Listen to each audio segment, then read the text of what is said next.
drop knee is one of the most mesmerizing and unforgettable climbing techniques. It's hard not to look at it and wonder, how is that possible? For some, you might even take it a step further and think, what does that actually do? I've been familiar with this technique for a few years and I've applied it to many scenarios, sometimes even instinctively.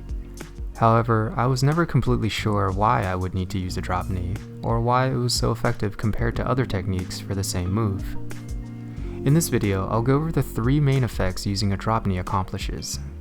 We'll look at different scenarios for applying this technique, and even compare it with other techniques. But first, let's see how to do a drop knee.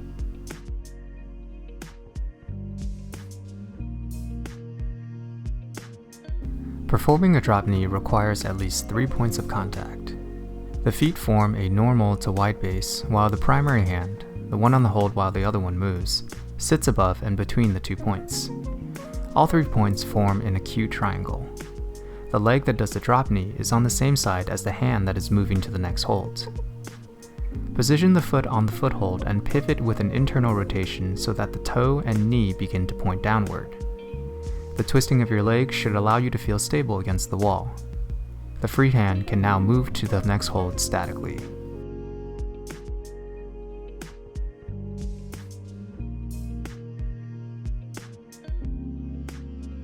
One of the most common issues in climbing is having the hips sag when climbing overhangs. This is almost always caused by having a hip square body position. The steepness of the wall in conjunction with the lever of using straight arms causes our hips to naturally push away. The drop knee alleviates this problem by repositioning the body into a hip-in orientation. This is very useful for any type of steep climbing where you want to conserve energy. By moving with hip-in, you keep your center of gravity closer to the wall and have the advantage of doing moves statically instead of in dynamic bursts. The hip-in effect is not exclusive to drop knees. If you're familiar with techniques like flagging, you'll see that it creates a very similar body position, except with flags you're only using 1 foothold as opposed to 2 with the drop knee. Here on this pink V7, you can see how the drop knee turns my hip in and keeps my body close to the wall, allowing me to statically reach with my right hand to the next hold. Here, Adamandra, one of the best climbers in the world, uses several drop knees to work through the steepness of stoking the fire.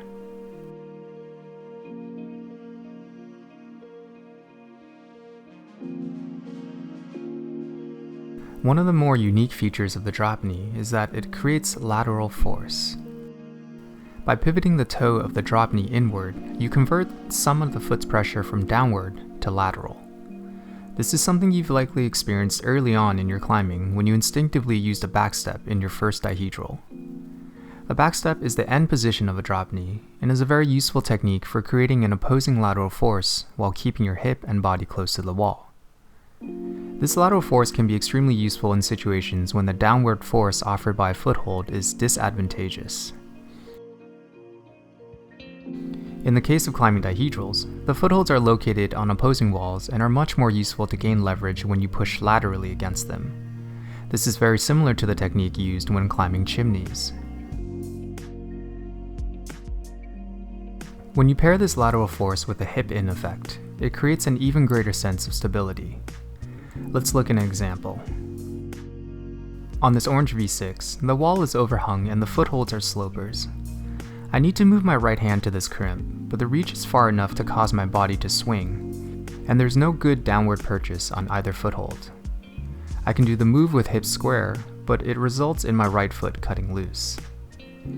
Using a drop knee, I can work around the slick surface of the sloper footholds by creating opposing lateral forces against them. This force, along with a hip-in effect, keeps my body stable and glued to the wall, allowing me to reach my right hand for the next hold without any swing or cutting feet.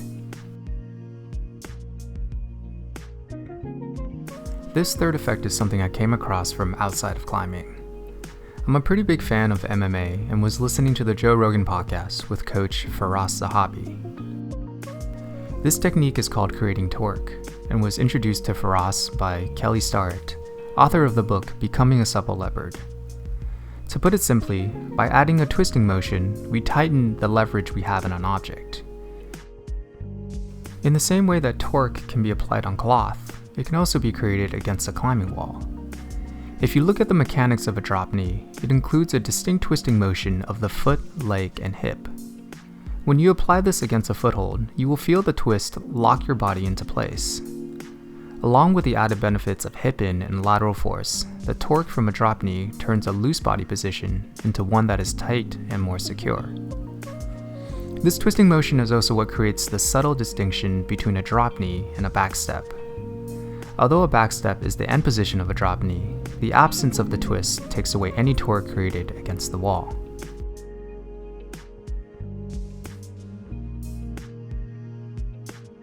If you're already familiar with the concept of creating torque, you would have picked up on the small caveat that it's only effective in one direction. Note that in these examples, Firas is demonstrating the twist with an external rotation.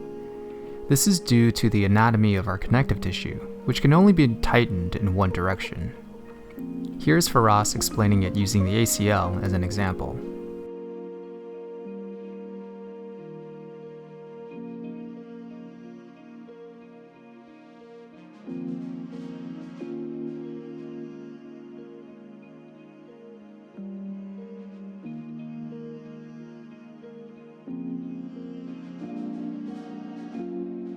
You can definitely experience this firsthand by applying the external rotation on your legs when doing squats.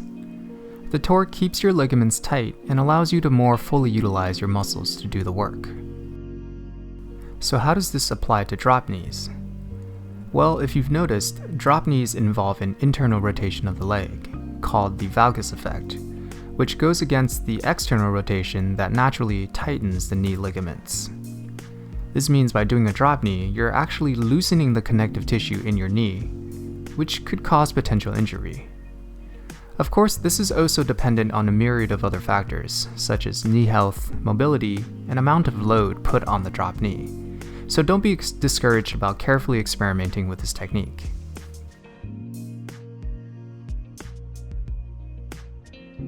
Thank you for taking the time to watch this video. I hope you found the information helpful and use it to get more familiar with this awesome climbing technique.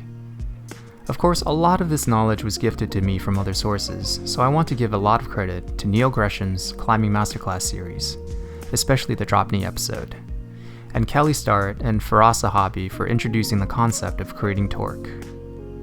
Stay curious, continue to learn, and until next time, move better, climb harder.